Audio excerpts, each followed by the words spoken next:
Hey YouTube, Sho-Mo Kyle here with another NBA 2K16 video. Today is the first episode of Gauntlet Tips and Tricks, and I'm going to show you guys how to build your lineup and what lineup you can use to be the most successful. In my lineup, I use 4 point guards in Kyrie Irving, Jason Kidd, Bob Cousy, Eric Bledsoe, 4 shooting guards, Klay Thompson, Clyde Drexler, Mitch Richmond, and Jimmy Butler. 1 small forward in Paul George, and 1 power forward in LaMarcus Aldridge. I don't have, a bunch of flashy players, like I don't have a diamond, but these 10 players, I hardly ever lose with them. You just need a good core of players, and you need the right kind of players to win. So first, let's start off with Kyrie Irving. Kyrie's a great player for this game mode. He can shoot from the 3, he has a great mid-range game, and of course that quick release. So a lot of people use this gold card. This is one of my favorite gold cards in the game. He's very fast, so that helps as well. Most of the point guards, they just need to be fast, and they need to be able to shoot, and that's pretty much it. Same thing as Jason Kidd. He's one of my reward cards, so I kind of like to show him off and use him in the Gauntlet a little bit. And of course, they all have really good passing as well, my 4 guards here. Bob Cousy, you win this card from the Gauntlet, so I like to show him off too. I put a 3-point shoe on him because his original 3 is an 83, and that's okay and all, but he misses more than he makes. I don't know what it is, but so I put a speed shoe on him, or a 3-point shoe on him. And then my 4th is Eric Bledsoe, and I just like this card. I like his dynamic version, and he's really the only one out of the 4 point guards that I have that is a really, elite dunker. Because Kyrie Irving can dunk, of course, and Jason Kidd can dunk here and there, but they don't dunk as often as Eric Bledsoe does. So, and next, my 4 shooting guards, we got Klay Thompson, and I believe this guy is the best catch and shoot player in the game. I wouldn't say he is in real life, but in the game, he definitely is. He's got a 93 standing shot 3, and he works out really well. Your shooting guards don't exactly have to have a lot of speed. As you can see, I've got Klay and Clyde are both in the 70s. I think, Mitch Richmond's in the 70s, and Jimmy Butler's a little faster, but you don't really need them for speed. You need them more for catch and shoot. So I like to get good shooters in my shooting guard positions. Klay Thompson is obviously an elite shooter. Clyde Drexler can shoot as well, and he can dunk, and he can drive to the basket, and he's a really good defender. So I like to have him. They all have really good mid-range games, as you can see, especially Mitch Richmond.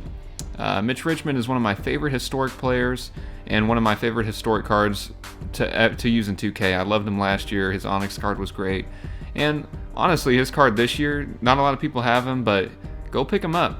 He goes for pretty cheap, so he's a good card to have.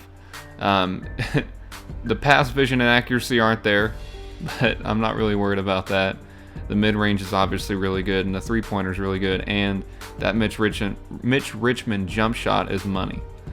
And then we have Jimmy Butler. Jimmy Butler is one of my favorite players in the league. I'd like to have his dynamic version because his stats are a little better on there, but the numbers don't do him justice. The card plays really well. And then in my 1 small forward, we have Paul George. The small forward position is a little weird for Gauntlet. It's just kind of in between that, catch and shoot and speedy guard, or that big man that can shoot. So I kind of want to try to stick to 1 or 2 small forwards. You can have more in your lineup. I try to go for more of the stat sheet stuffer type small forward, so the guys that are really good at all facets of the game, such as Paul George or Iguodala even, or there's another one, Rookie of the Year, Elgin Baylor. I played with him a little bit in the Gauntlet before.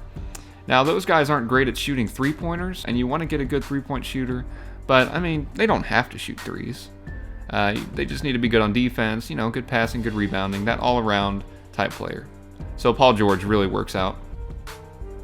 And then in my 10th position, I've got, of course, LaMarcus Aldridge. He's my only big man. I try to shy away from big men in this game mode because you can get stuck with 3 big men whenever you draft your cards, and that kind of sucks, because especially if your opponent has some speedy guards, you're kind of screwed unless you're really good in the post. But I like to use LaMarcus because he's really good at shooting the 3. Amazing mid-range game. One of the best mid-range cards in the game right now. And he's also really good in the post too. And he's a good rebounder, good defense, not so fast, but you don't need them for the speed, of course. So yeah, that's great. I don't have any centers in my lineup. I have before. I've had dynamic Al Horford and dynamic DeMarcus Cousins as well. But I try to just shy away from centers here because, you know, like I said, you'll be stuck with those 3 big men. So if you want to put a center, you can. But just make sure that they're really good at three-point shooting and really good at mid-range shooting as well. And that's why I have LaMarcus Aldridge. So guys, thank you for watching episode 1 of Gauntlet Tips and Tricks, building your lineup. And there will be another video soon here, episode 2. And you guys should like, comment, and subscribe for some more 2K16 content. So thank you guys very much and have a great day.